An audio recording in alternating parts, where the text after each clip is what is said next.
Welcome into New Orleans Saints Now. I'm your host, producer Trace, and today I'm going to be joined by Abby Alonzo, and we're going to be breaking down questions from the Who Dat Nation, reacting to some comments, and getting into what you guys have been saying in our comment section recently. So without further ado, I'm going to bring on Abby, and let's break it all down.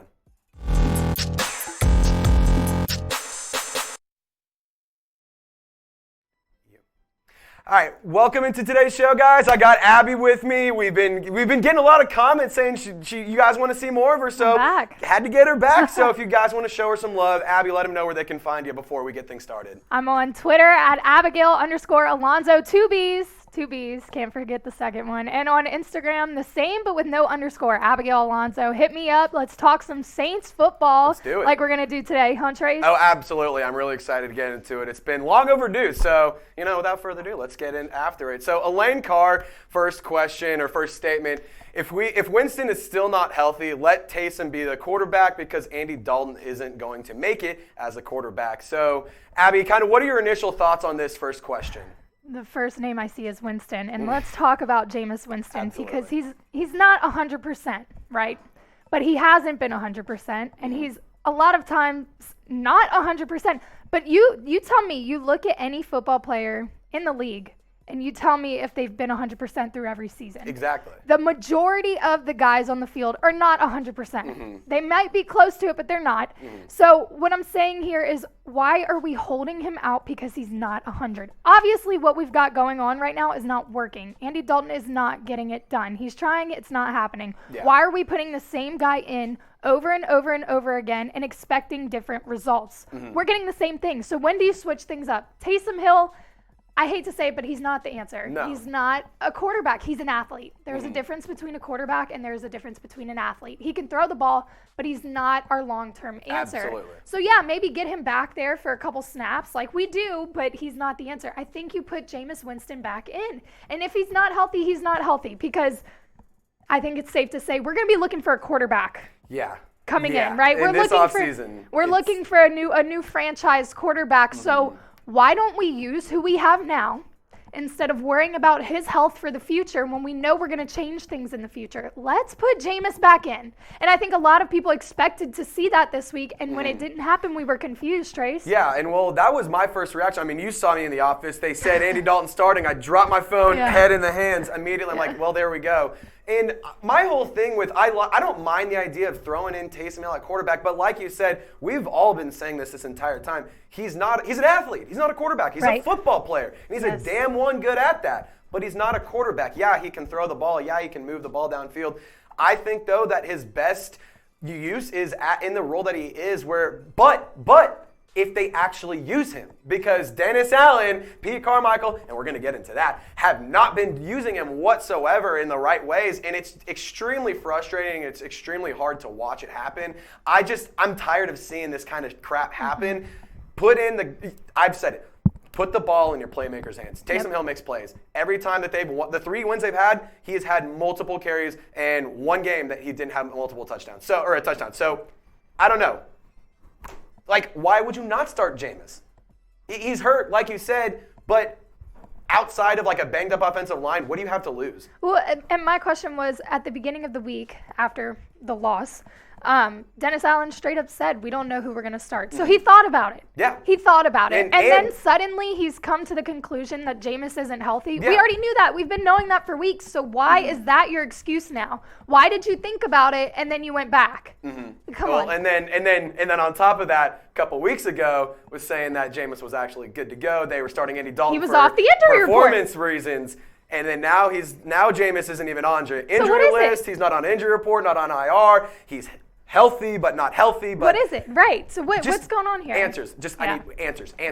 Yeah. But you guys have heard us. You guys have heard what we've had to say. So get your guys' gauge. We want to hear from the Who Dat Nation. This show is all about interaction and hearing from y'all. So we want to get the gauge of what y'all think. Should they start Jameis Winston? Taysom Hill or Andy Dalton? You guys let us know in the comments. And by the way, guys, while you're down there, go ahead and subscribe. We are trying to become the #1 Saints YouTube channel out there. We are a Saints YouTube channel by Saints fans for Saints fans. Abby has been a Saints fan her whole life. I've been a Saints fan my entire life. Abby, I mean, what else are the great things that we do out here? Like, what are some of the fun things that you look for in your YouTube channels that we provide? I think the real raw emotion that comes from this channel is something that you won't find anywhere else, especially because we are Saints fans. So I think we feel it a little bit deeper. We like to talk to y'all. We like to see how you guys are feeling in NOLA or wherever else you are across the country. As Saints fans, we got to come together in times like this and talk about it, vent it out, talk about what we should be doing, and maybe they'll see it. Maybe they'll listen to it. I don't know. Who knows? But yeah, guys, go down, subscribe to get more. If you want more videos like this, by the way, with me and Abby on here, we've been doing some of just me, some of me and Will, some of just Will. We have had Abby on in the past, so if you guys want more like this, subscribe, join the channel, join the squad. Next question from a real one, JD Lou 25. His whole thing isn't even it's Pete Carmichael, it's Dennis Allen's fire Pete Carmichael. The offense has been abysmal. Yeah.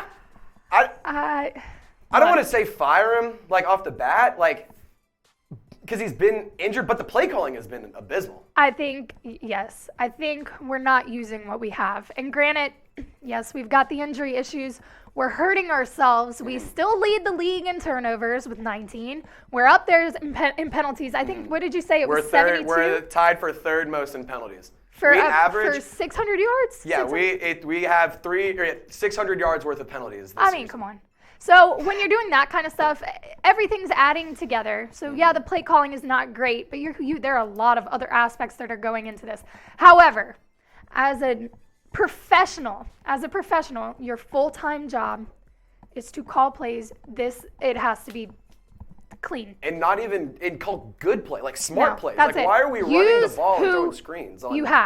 Use who you have, and that's the difference between good coaching and bad coaching. Right. I mean, it's you may not have the best guys in the league. You might have injury problems. You might have some quarterback issues. And granted, the quarterback is a big part of the offense, but if you're good, you're going to figure out how to adjust your offense to produce. And let's just go back to last season when they had Sean Payton, who, let's not forget, had an horrendously bad injury bug last year. They had 4 different starting quarterbacks last year, and they still won 9 games. Right. They were on the verge of playoff. That's it.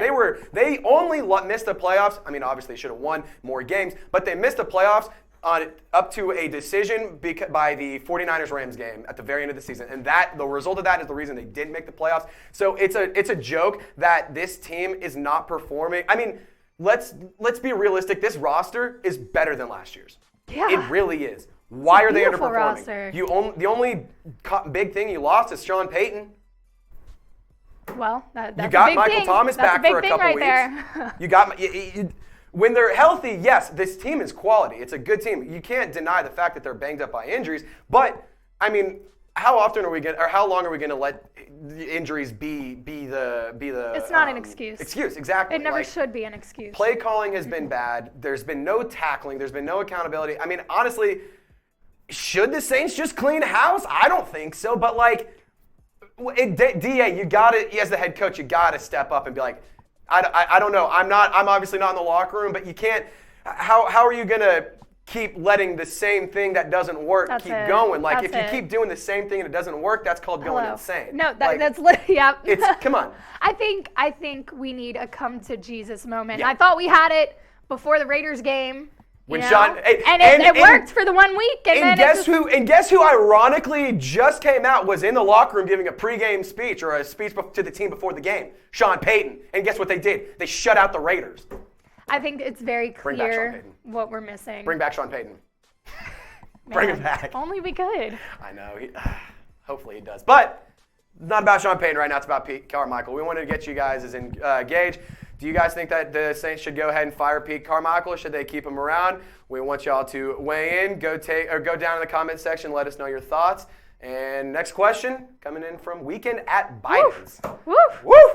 All right, fire DA, cut Jameis Winston, bring back Sean Payton, sign Jimmy G. Problem solved. Abby, what do you think? That's a lot. Hold on, I'm still trying to process everything on the screen.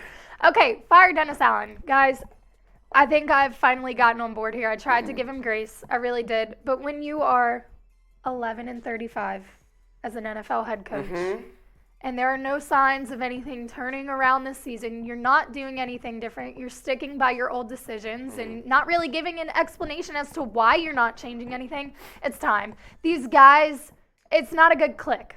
Like, it doesn't fit. Defensive coordinator, great.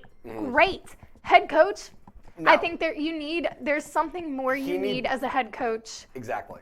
And he just doesn't have it. And it's not a good fit there. The chemistry is not there. And I think that's why we're seeing the games go like they're going. The culture's been absolutely decimated. I mean, they're about to take on the Rams for the first time since the no call, and there's no hype around the game. How do you destroy a culture and a fan base and like the excitement around a fan base for the comeback or for the revenge game of all revenge games? And let me say, I feel like we are at the top of revenge games. Like, we always feel like there's something against us. Rightfully so, because if you we've always got something against us. So these kind of games are huge in New Orleans. Like, I can tell you from, like, when I would be home, like, the city is prepping all week. Like, it's all you hear about. Everyone's pumped. And from what we're hearing, it's not that way. Nothing there. Like, it's kind of sad. It really is. And what I will say is, like, I don't know if you necessarily go about firing Dennis Allen like right now, though, because I'm not a big fan of firing a coach in the middle of a season. No. I think that's the easiest, quickest. Bad teams do that. Bad teams fire their head coach in the middle of the season, and that's not. I mean, the Raiders are about to do that, so that's what we are. The Colts, whatever. That didn't obviously work out, but I mean, like.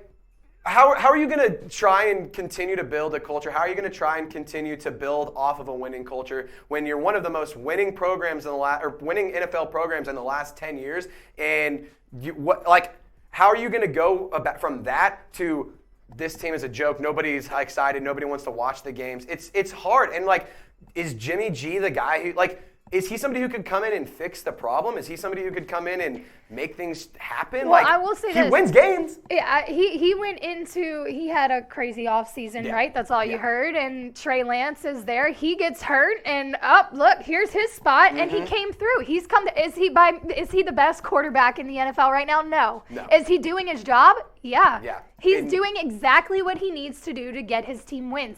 That's what we need. So, am I pro Jimmy G? Am I against it? I wouldn't be against it. Yeah. I'm not like screaming like I'm not on banging on the floor. Give me Jimmy G. I'm not Jimmy opposed. G. No. I think we need a quarterback. Yes. I think that look, cut Jameis. No, you don't cut Jameis. You want me to tell you why you don't cut Jameis? Jameis is a glue guy.